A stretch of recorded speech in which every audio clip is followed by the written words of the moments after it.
Ya kati omugenzi nga basinzidde wali mu Lutiko Namirembe.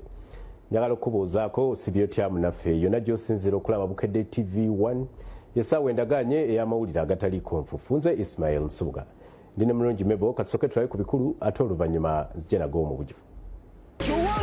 Ab'omukwano basatu batabusa ababiri ne bawemukira munnaabwe. Osusse okwetega babbaffe. Naye nze sisobola kwagala bbaawe. Ekkanisa ya Uganda ekungubagidde Oweekitiibwa Nelson Kawalya bamutenderezza.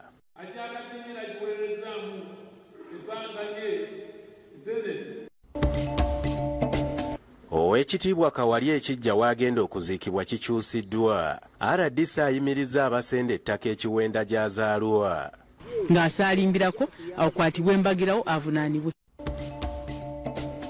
Pulezidenti alagidde abaafuna ssente za PDM nga tebasaanidde bazizzeeyo nga tannabasiba. Your money, please make sure you guard it properly.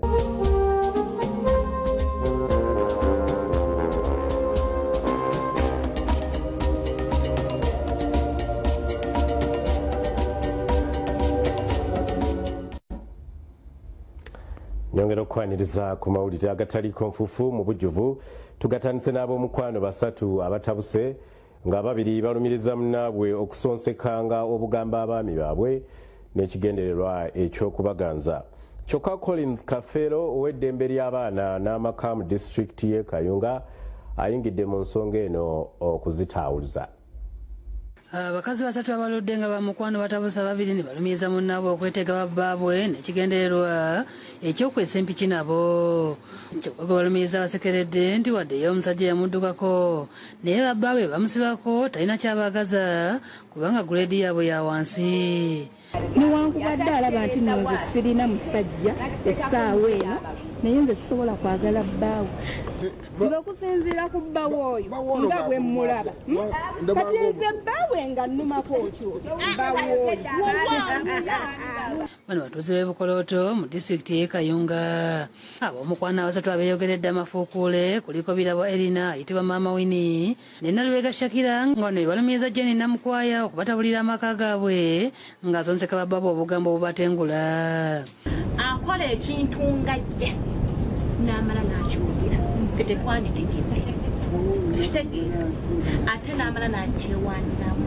Babadde maaso ga Christine Kibirigi Rukoma ssentebe w'ekyalo kyabwe era nga yasoose okuwuliza ensonga zaabwe kyokka bwe zisusse obw'omulamuzi ayise Collins Kafeero ow'amaka eddembe ly'obuntu n'abaana mu disitulikiti y'e Kayunga abataawulule. Yakubira bbaawe simunategeeza nze nga bwe Olimba bawange mukubira ati saagala owayirize bawange Birabo ne Nalubega balumiriza Namukwaya okubasindikira ebaliira engoye kyokka Kafeero bawabudde zino mmese zibatawaanya. atusindikira ebintu nebitulire sikiriza Katonda yatonda oyo omukyala alina ekitabo kubanga byatukoze bingi. Nalubega agambye nti Namukwaya agabira abasajja abalala ennamba z'amasimu ge ate n'abaloopa mu babbaabwe nga bwe bali abenzi. Afuna ennamba zaffe n'azigaba wazigaba ne batutiizinga oyo ngaziwa baki bakazi basajja aziwa abasajja. Kyokka ensonga z'abano ziyingiddemu ebyamabanja. Namukwaya bw'ategeezezza nga bwe yawola Birabo nusu 50 bwe yazimubanja kwe kutandika olutalo era bw'atu Nalubega naye n'aluyingiramu okumulwanirako. twatuuka ekiseera ne twawukana tutya namuwola 15,000 bwe muwola 15,000 ezo n'aŋŋamba ajja zinsasula. Bwe namubanja ku ssente ezo nzijukira Walukaga ye yali azze n'okujjaawo mu Muwanga nemubanja ku ssente ezo. Bwe namubanja ku ssente yanvuna n'aŋŋamba talina yadde biisu ekikumi kyagenda kukola kidduuka. Tammanja wadde n'olwataano naye olwokuba nti talina byakuwoza kyova olaba akikubyewo. Ssentebe Kibirigi agambye nti mu kusooka bamuloopera ebbanja lya nusu 10 wabula naye butasasulwa olw'ensonga zisajjuka nga yagenda okuddamu okubiwuliza ng'ebbanja lyeyongedde ne bayingizaamu n'ebirala. Namba obuuzi 10 lwali lugenda kukola oyo omukyala yalumanyi n'amubuulire tumubuuza gwe lwaki tolumusasula nti musasule lwaki akati ekintu kyabwe kino kitulema. Kafeera bakakanyiza n'ategeeza nti wadde mulimu ebyokuwola ssente bateekeddwa okwesonyiwagana kubanga buli omu yeetaaga munne era nga baludde nga bamukwano. Nga tomanyi nti olunaku luli ajja kuwa abaana b'omukono, abaana b'ono balya wooli, ab'ono balya woona. Abalabudde ne ku muze ogw'okweraguza. Doko tebikyakola tulina makulu. Sawulo w'okulira yakusakidde eggulu eno ku Lwabukedde TV. President Yoweri Kaguta Museveni atamidde abafuna ssente za Parish Development Model ate basaanidde kuzifuna nti bazizzeeyo mu bwangu nga tannabasiba. President okwogera bino abadde afundikira okulambula kwabaddeko mu bitundu bya Bugisu gy'akutidde abaayo okulwana okulaba nga bijja mu bwavu.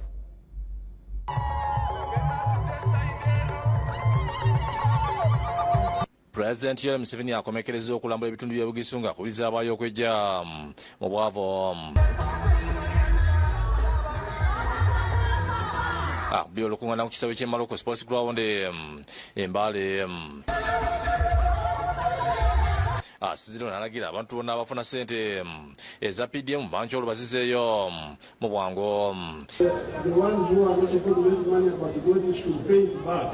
Those made a mistake of taking what was not theirs. Agambye nti mu kulambula kwabaddeko abantu bangi abaaganyula mu ssente za PDM ate nga si bankuseere. I've discovered that there are people who are not qualified for PDM, who are the Waganga civil servants. President ategeeza nti amaze dde okulagira banka zikomye n'okusala ssente z'okugyayo ensimbi za PDM akadde akamu mwategeeza nti gavumenti irina okuzisasula. President ategeeza nti abakungu bonna abaze babba ssente zino balina okuziza oba nabo baggalirwe. Anybody knocked off money after that, then we are going to not he will pay back, but we are also going to arrest him. President yagambye nti bannayuganda basanye okufaayo bakuuma enteekateeka n'obutiribiri kuba yagendedde okubajja mu bwavu n'okusitula embeera zaabwe.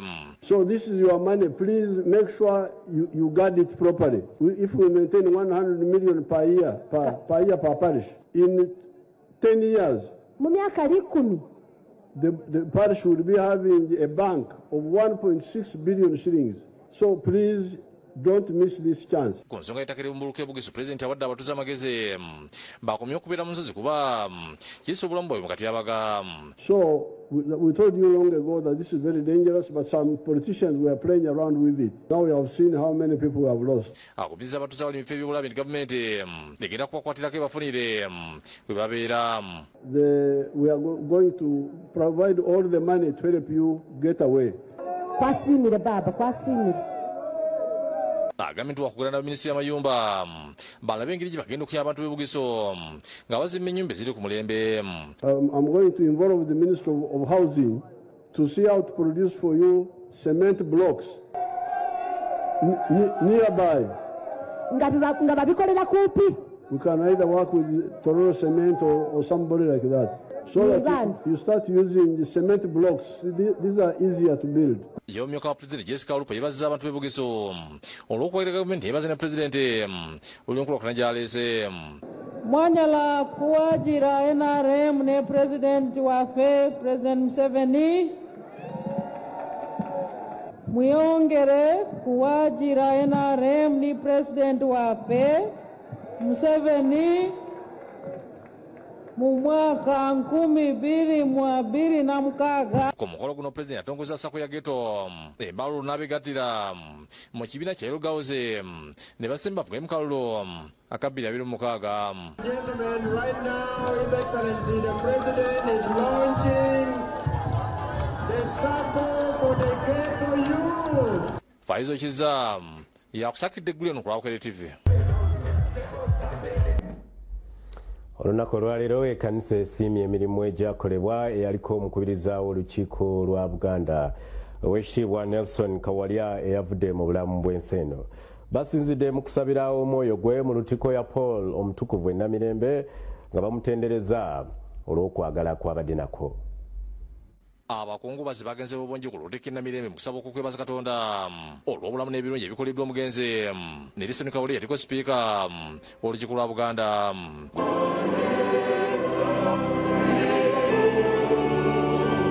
betabyeko Maama Nnaabagereka Katikkiro Charles Peter Mayiga baminisita mu Bwakabaka nga gavumenti ekiikiriddwa minisita omubeezi w'amatendekero g'Abagolo Dr. Jesse Muyingo minisita omubeezi w'empuliziganya Joyce Nabbosa Ssebugwawo saakuteekalisizwa gavumenti Betty Kamya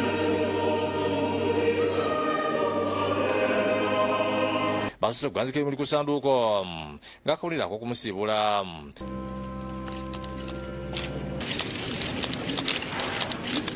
Omulabizi w'ennamire Moses Banja mu kubuulira akwedde ku mugenzi ng'atambudde olugendo lulungi ng'asaanye okusimibwa atereeza obuweereza bw'omugenzi Kawalya gwagambye nti abadde wanjawulo nnyo omuli Obwakabaka ekkanisa Lotale ng'era abadde kyakulabirako.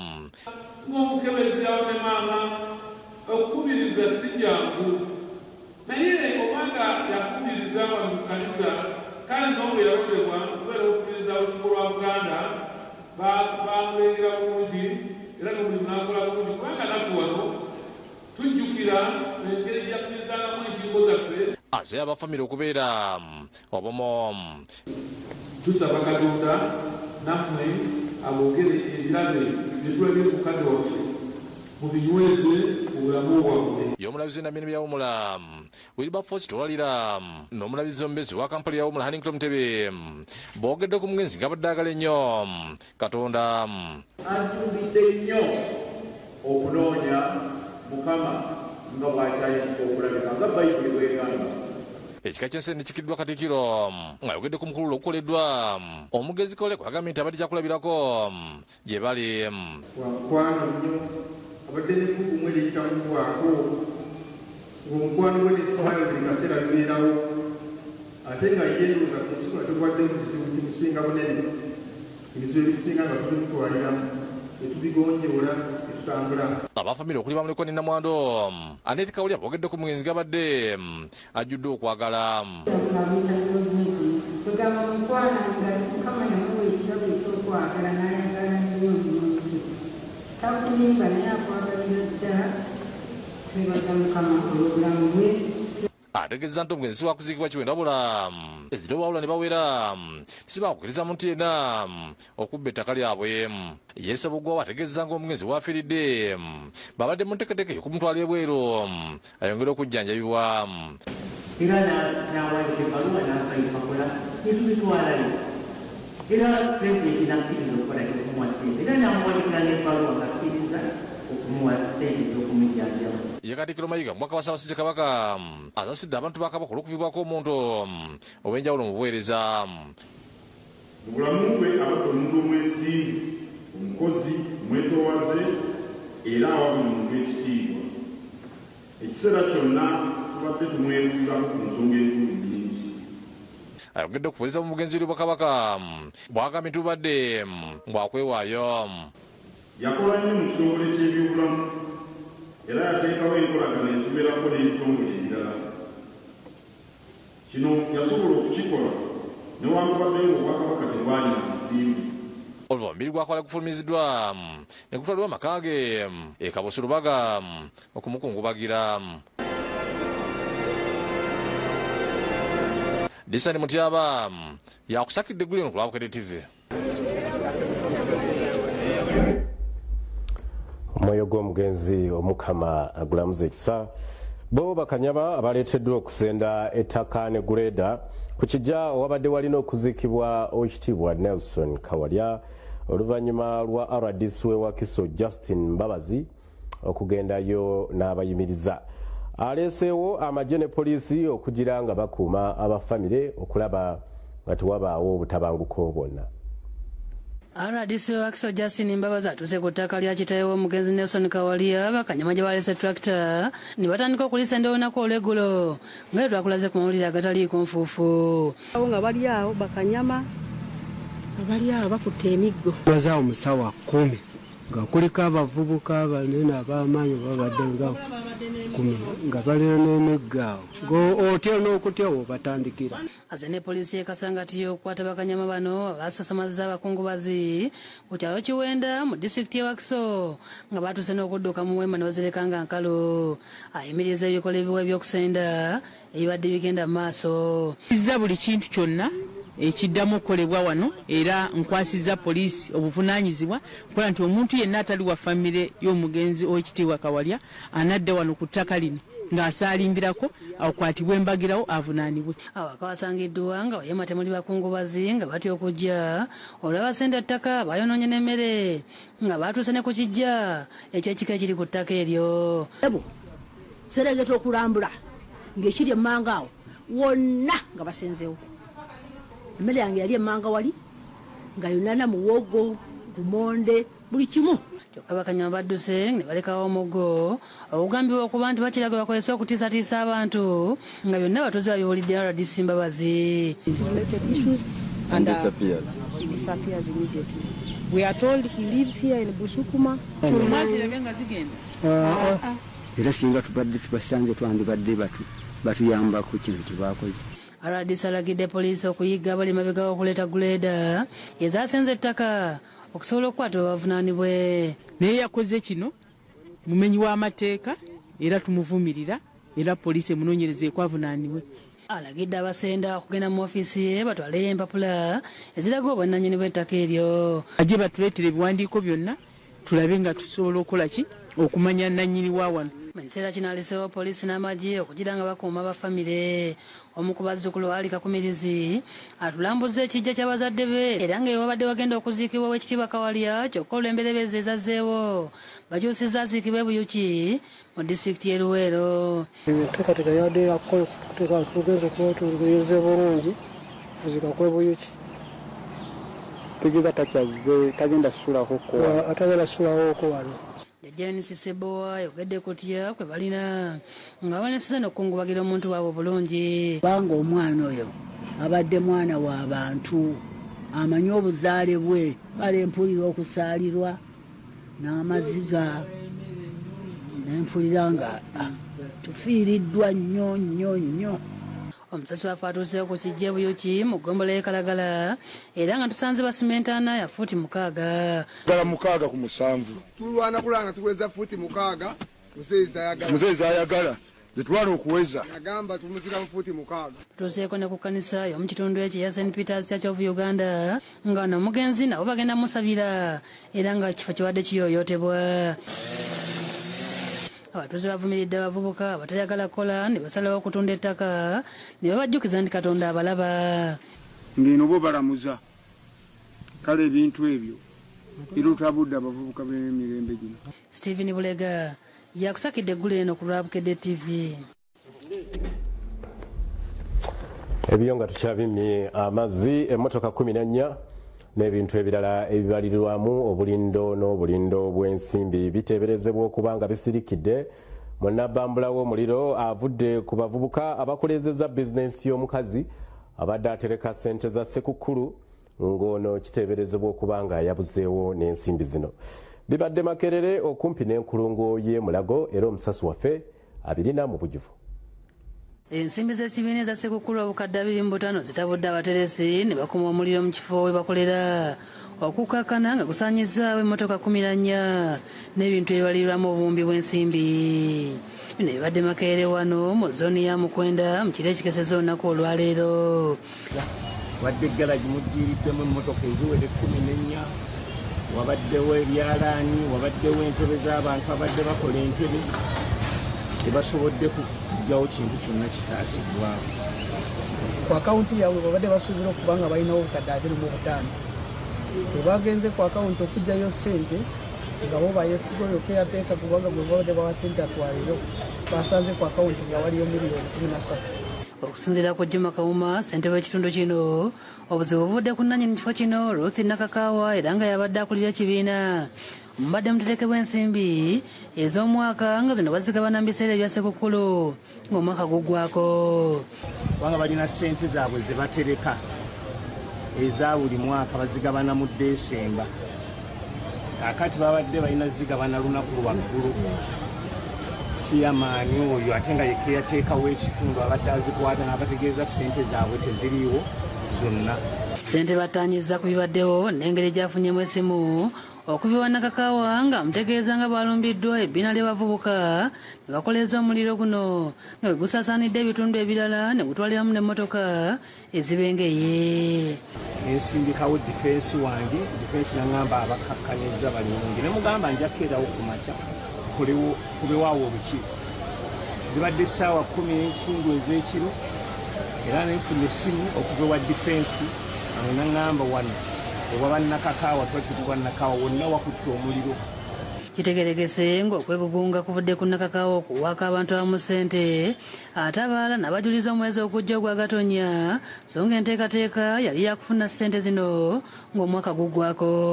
N'alondamu abamu n'abasasula ssente abalala n'abakolaki n'abalekawo n'alonda wadde balinamu ssente nnyingi n'abasasula. Yaddidde abanene n'abawa n'atawa baana bana abato ababona okuva wansi byate byandibadde asookerako naddala awulidde. Emmotoka 14 eziyidde kitegeregese nga kubaddeko n'eya gavumenti saako esomba ebintu omuli Fuso. Era mu mmotoka ezo eziyidde wabaddewo emmotoka ebaddewo empya Land Cruiser Toyota ebadde yazze mu galagi yabadde ya nnamba yokka kugiteekako nnamba.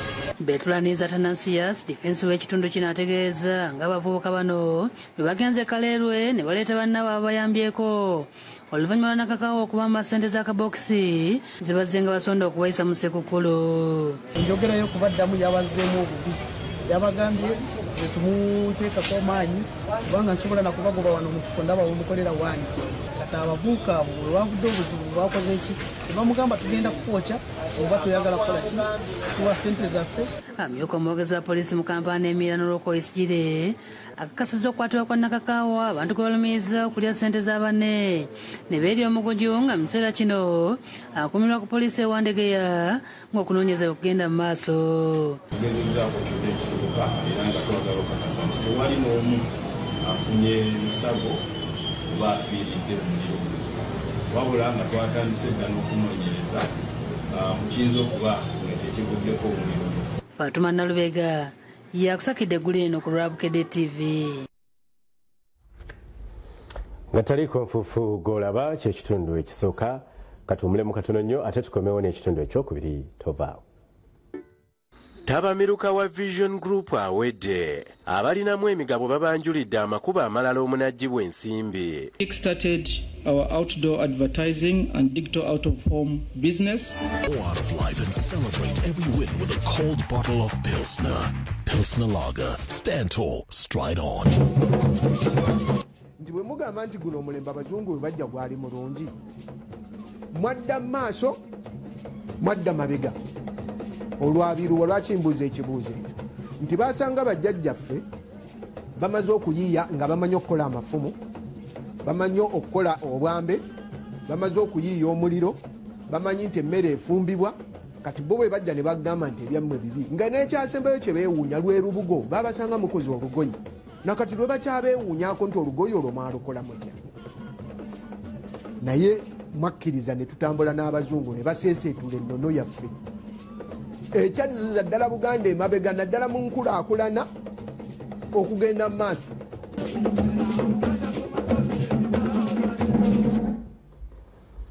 Mu kitundu kino abalina emigabo mu kampuni eno eya Vision Group basiimye abagiddukanya olw'enteekateeka ez'enjawulo ze basimbyeko amannyo okulaba nga kampuni evunuka amayengo g'ebyensimbi eddemu okutojjera nga bwe gwali ng'ekirwadde kya COVID-19 tekinnalumba nsi eno. Abalina emigabo mu kampuni ya Vision Group bakungande ku kitebe kyaffe mu indasitule ya mu Kampala okwetaba mutamiruka waabwe owa buli mwaka ng'akubiziddwa Patrick Ayota ssentebe w'olukiiko olufuzi olwa kampuni eno. Ayota ategeeza bannannyini kampuni nti ebintu bibadde byangu mu kitundu eky'enteekateeka y'emyaka 5 eweddeko omwaka guno ng'emyaka 3 gyo kampuni esobodde kukola magoba nga kyava ku kirwadde ekya COVID-19 ekyafukamiza ensi yonna. Although we stayed afloat, 3 of the 5 years in the former strategic plan were loss-making. We took time too and have built a foundation that diversifies the New Vision Group even more.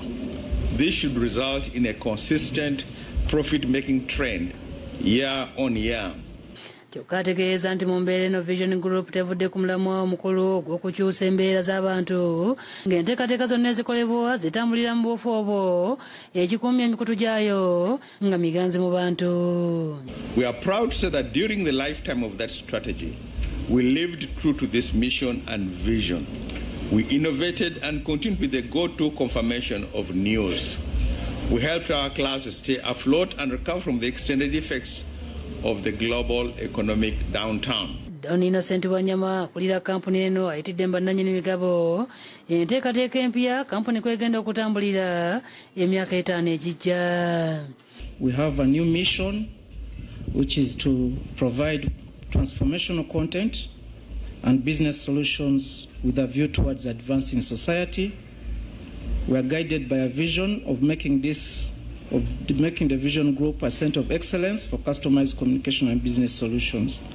Wanyama annyonnyodde okusomoozebwa kampuni kweyiseemu omwaka guno n'ebituukiddwako omuli enteekateeka ya billboard eza digito, okugula rediyo Kabaleege e Bunyolo n'ekkolero erikuba ebiwandiiko erigenda mu maaso n'okuzimbibwa mu kibangizi kya bannamakolero e Namanve. And we currently have about 10 sites, including the prime site on Church House. Those of you who have driven along Kampala Road, you might have seen those giant screens. And we are seeking to invest more so that we have more sites across the country. Agumizza bannannyini migabo nti enteekateeka empya zibasizaamu ensimbi zigenda kukyusa ennyingiza ya kampuni. Our customer satisfaction index shows that our customers are satisfied at 84%, and this was an increase of 6.6% from the previous year, which was at 78.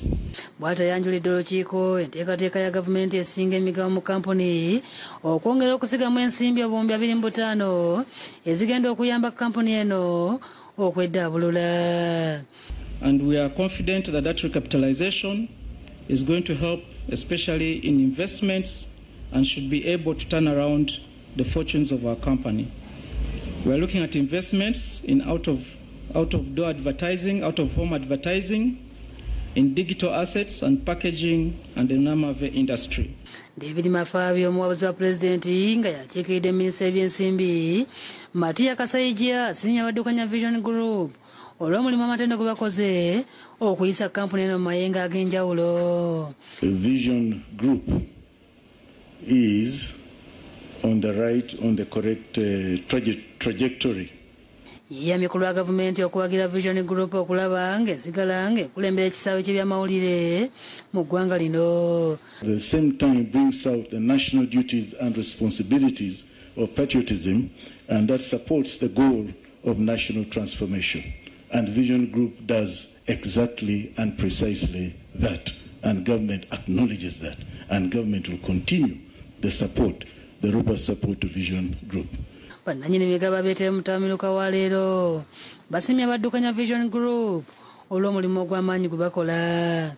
Era bakoze bulungi omulimu gwabwe bagutuukiriza, era nsanyuse nnyo okubayozaayoza byonna bye bakoze. Fred Kajubi yakusakidde eggulire eno ku Lwabukedde TV. Ate olunaku lwaleero mu kanyomero kaffe ak'omukenkufu Nyanzi Julius akulaga ebitabo mwaza kuteeranga enkola ez'enjawulo mw'osobola okugatta omutindo ku bintu ebikwetoolodde. Omwaka ogujja naawe obeeko by'osobola okuteekamu ensimbi olabe ng'okyusa obulamu bwo.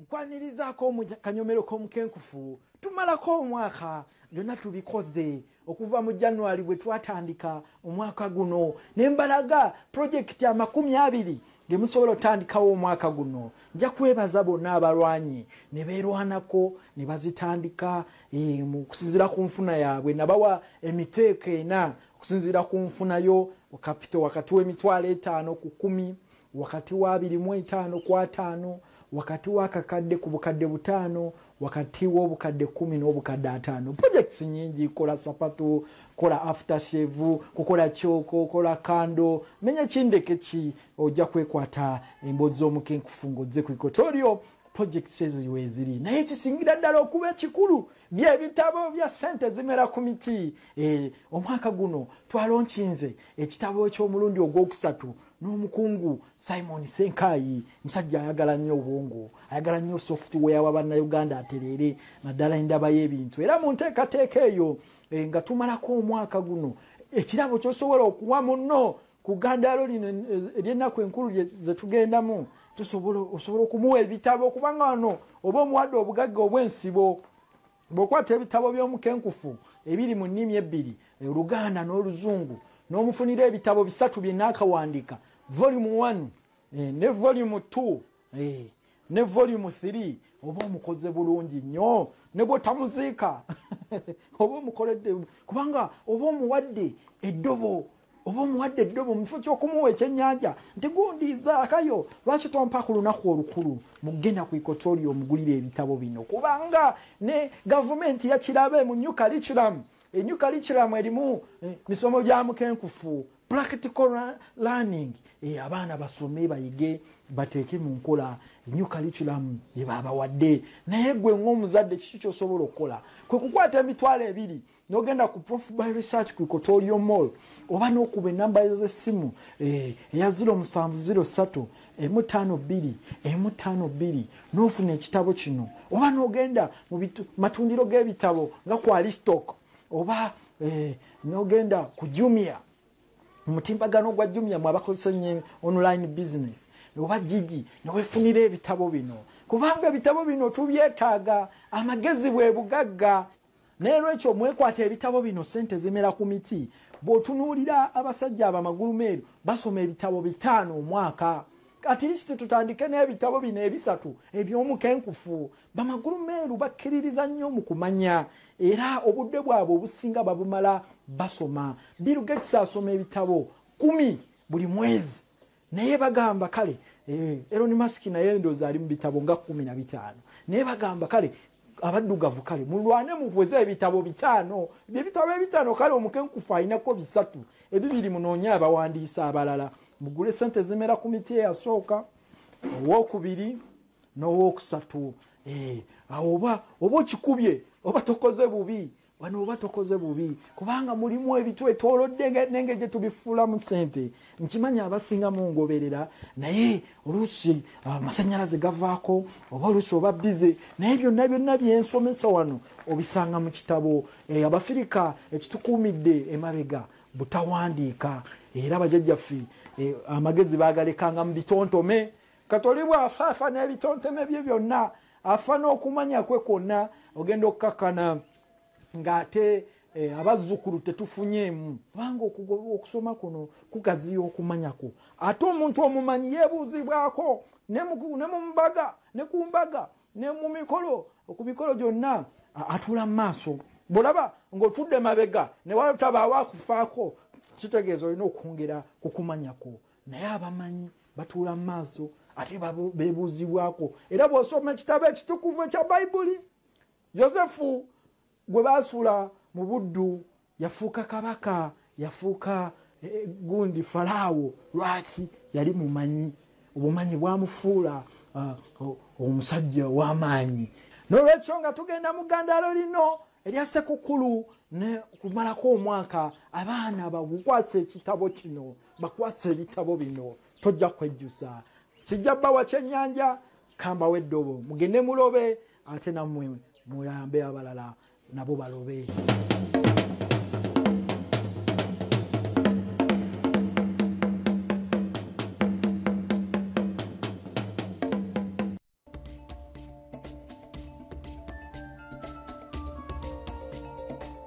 Nabino ngataliiko njawulo ebisingawo bakubire ku ssimu. Uganda eyolekedde okweddiza engule y'emizannyo gya yunivasite ez'obuvanjuba bwa Afrika. Tutandise okuwangula ebikopo.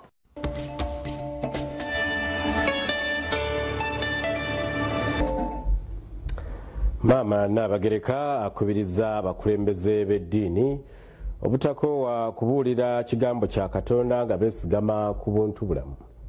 Ono agambye nti ekigambo kya Katonda ly'ekkubo lyokka erigenda okuyamba abantu okwekuba mu kifuba nga bakola ebyo ebisaanidde. Mama Nabagereko okwogera bino abadde ku Lutikko e Kako mu bulabirizi obwa West Buganda. Lutikko y'omutukuvu Paulo e Kako mulabizi wa West Buganda e Masaka ewuumye mu kutuuza Provost omujja Reverend County Crown Masempebwa ng'onaze embigere byabadde Provost Reverend County Eliabu Nkambo Mugerwa kw'ossa badyankoni bakanoni abaawule n'abatali baawule n'abakadde b'ekkanisa ng'emikolo gikulembeddwamu mulabizi wa West Buganda Henry Katumba Tamale. Era kaakano mbatuuza Venerable the Very Reverend Canon Kurani Masempebwa gyetebyeko ebikongo okuva emmengo ebikulembeddwamu Maama Nabagereka saaka evudde mu gavumenti y'abakati. Banadini 10 baweereddwa obudyankoni nga mu bano mwe mubadde ne mutabani w'omulabirizi Yingini Daniel Jeremiah Tamale, munnamawulire Moses Mulya, abakadde b'ekkanisa 9 abatali baawule nga ne bakanoni batuuziddwa. Okolanga omulimu gwa dikoni okusomanga enjiri mu kkanisa ya Katonda n'okugibuuliranga.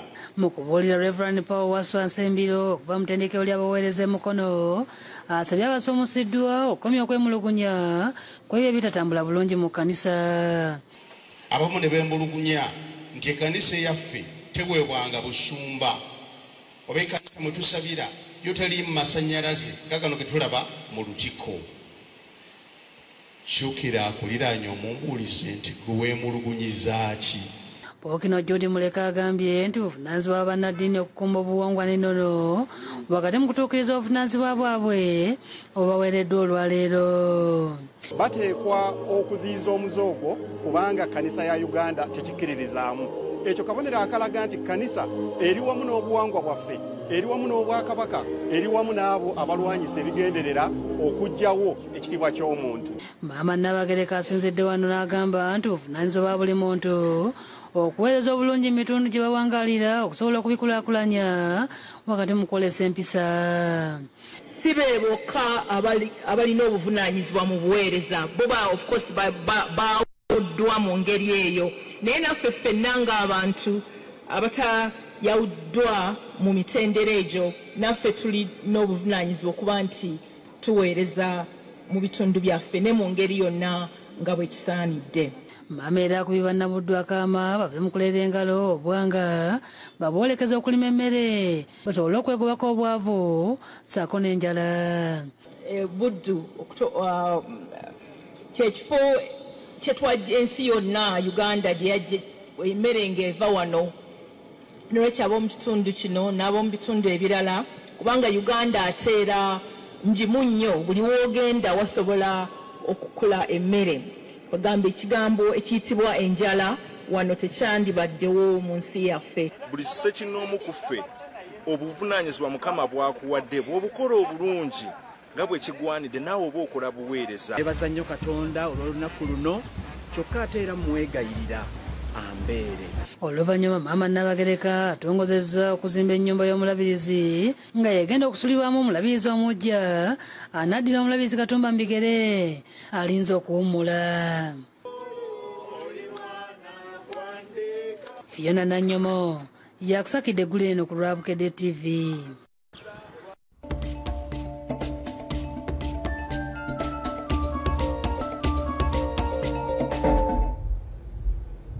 Mu kitundu kino ekisembayo ky'amawulire agataliiko nfuufu abayizi ba Seta High School e Mukono beetabye mu mpaka z'okubaganya ebirowoozo mu ggwanga erya South Africa gye bawangulidde amawanga agawerako. Eno bakutte ekifo kyakubiri ekisanyudde abazadde. Oluvaala lw'okufukamiza amasomero gonna okuva mu Uganda mpaka ez'okubaganya ebirowoozo zaateekebwa ekibiina kya Uganda National Students Association essomero lya Seta High Mbalala Campus era lyongedde okweresa enkoole bwe lwangudde amasomero ag'enjawulo ageetabye mu za Johannesburg Summer Holiday Open Debate ezimaze wiiki nnamba Kasinde South Africa. Ttiimu eno babadde bagiyita River Fish Canyon ekubye teams nyingi okuli ezi South Africa okuli eye Tanzania ebadde ne rounds 8 where it lost only one round n'eryoka netuuka ku finals with South Africa. Abayizi basatu abakikidde essomero lino kuli Tara Erin Mahoro nga ye pulezidenti w'ekibiina kya debate mu ssomero lino, Nafula Martha ne Zalwangu Denise bakomyewo na buwanguzi. Bano batuuse ku mpaka ez'akamalirizo n'essomero okuva e South Africa nga bakutte kyakubiri. Bano nga lina omusomesa waabwe gwe baagenda ne Gloria Nanyombe baaniziddwa ku kisero ky'Entebbe nga bazira.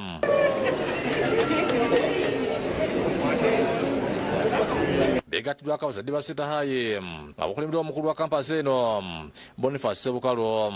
Nanyombe atunyonde Kalonda yena yabadde mpaka zino n'agamba nti bayise muno okuyongerayo Harvard mpaka ezitawera omwaka ogujja.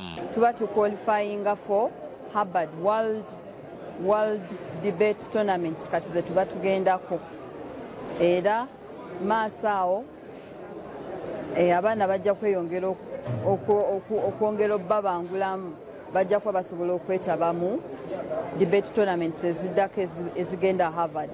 Twebazanya abasomesa baffe, twebazanya head teacher waffe, twebazanya abazadde baffe ne bakooki baffe ne buli omu abadde atusabira ekitiibwa n'ettendo tukiddiza Mukama. We're focusing on going global.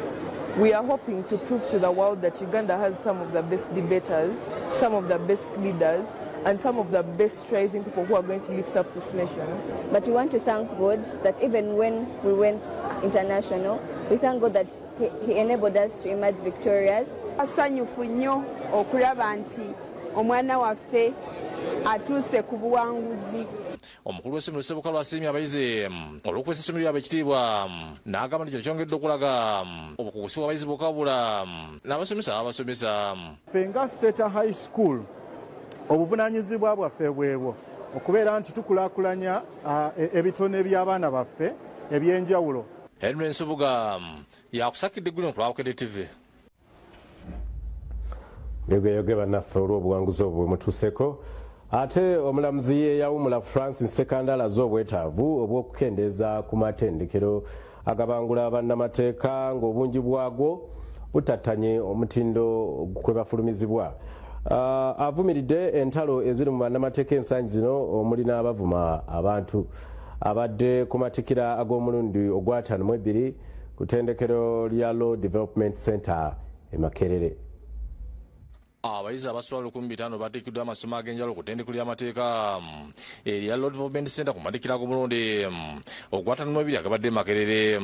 Gwetabiddwako abakungu ab'enjawulo mu badde mmeka ssaabaliza gavumenti Jackson Kafuzi, abalamuzi ab'enjawulo n'abazadde ng'omugenyi omukulu abadde omulamuzi yawumula Francis Sekandi.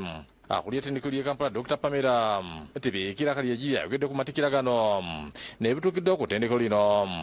We look forward to a robust community of LDC alumni going forward. I urge all alumni here present, and we all are, save for our guest of honor, to be on the lookout and ready to engage in activities of the association. Ye Kafuzi ayizaliza abayizi olw'okutuuka ku buwanguzi n'ebibaza olukiiko olutwala ettendekero lino. Yennyamidde olw'enneeyisa n'entalo eziri mu bannamateeka ensangi zino. We must deal with the challenges around us with the hardest blows and evolve a better place for our legal education. Awutidde abatikiddwa okubeera beetegefu k'enganga okuvugana n'okulwanyisa obuli bw'enguzi obukudde ejjembe. May you continue to learn and grow for the greater good. I strongly urge you to shun corruption and instead uphold honesty and integrity. Omulamuzi Sekandi alaze obwetaavu bw'okukendeza ku matendekero g'abannamateeka okusobola okufulumya abatuukana n'omutindo ate basooke nga bekennenyezebwa tebanatandika kukola. It is imperative that admission to the bar course should be limited to students with a higher degree, and I think here I borrow from the Nigerian experiment. Insisting that you must.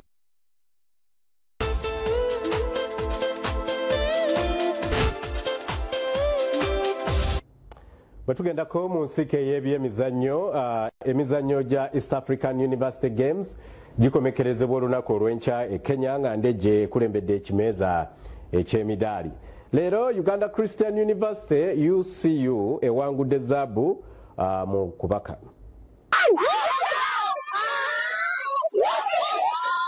Mukubaka UCU emeze ba champion b'okubaka mu Pakazi na Kampala University mu muzannyo ogunyumidde nnyo abalabi nga UCU emeze Kampala University ku goola 3-7 pasa ku munyanga okugema University emayidde mu kyakusa vanya okumenga Makerere University Business School ku goola 5-7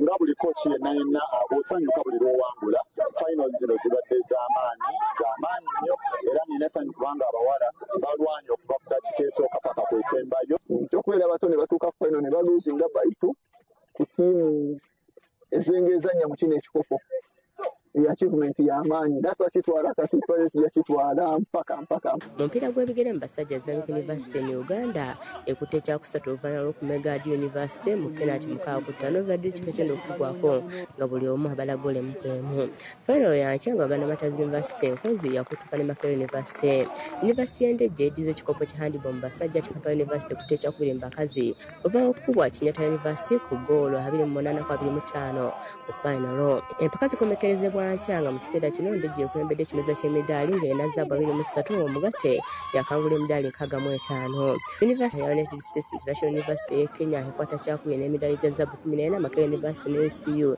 zisibaganye ku midaali gya zaabu 9 mu kyokusatu n'ekyokuna ate Gulu mu kyokutaano n'emidaali gya zaabu 8. Ate emmotoka z'empaka eza Premier Sprint Championship ez'akafubutuko zibulako ennaku 6 zokka zibeerewo. Abavuzi okuli champion wa NRC mu 2010 Nassam Tebi azeesunga.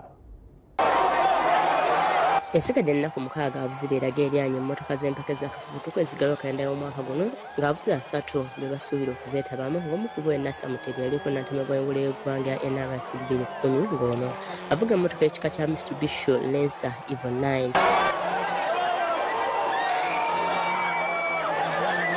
Akakasizza okutukiza olutalo lw'abavuzi kika ky'emmotoka za Evo 9 ne Subaru kyagamba nti bakwemalegangano. Tusuubira nti olutalo lwe twatandika olwa Evo ne Subaru tujja kuba tulukomeekereza.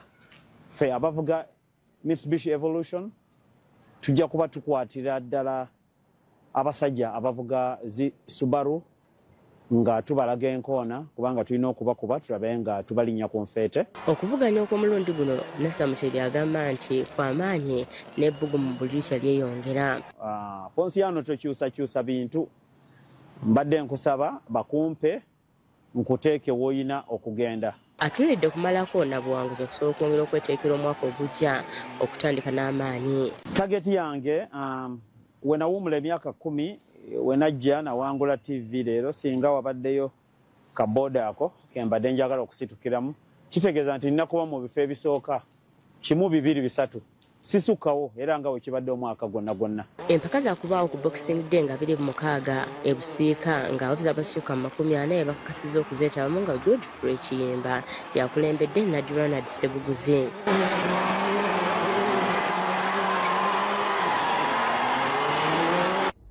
Nga tukyali mu by'emizannyo mu muzannyo gw'ebikonde eby'ensimbi ennuwana za Big Show ezibadde zirina okubeerawo olunaku olw'enkya erugogo zongezeddwayo okutuusa ku Lwokusatu olujja nga 25. Ye Shadil Musa akyagenda mu maaso n'okuzeetegekera. Munagano omukulu w'ebikonde by'ensimbi Shadil Musa Bwogi y'omu ku Bannayuganda abalinze okutuuka mu nnaana esuumiddwa The Big Show mu kiseera w'ekibika erugogo. Ono agenda kubatuuka ne munnansi wa Tanzania Joseph Giki mu buzito bwa kilo 7.9 bwa super middleweight. Shadil Musa okutendekebwa kubeera mu jimu ya East Coast Nagulu nga onoogenda kulalwana lwe wa 8 mu bikonde by'ensimbi. Nze ne bakochi bange ne management yange ne tiimu yange tuli fit era tuli ready nga bulijjo tubadde tukola era nga tukola okulaba nga tuzanya. Shadil agala kwesa lwana n'okwongera amaanyi mu kweteekera John Sserunjogi ku musipi gwa Africa ogwa Africa Boxing Union omwaka ogujja.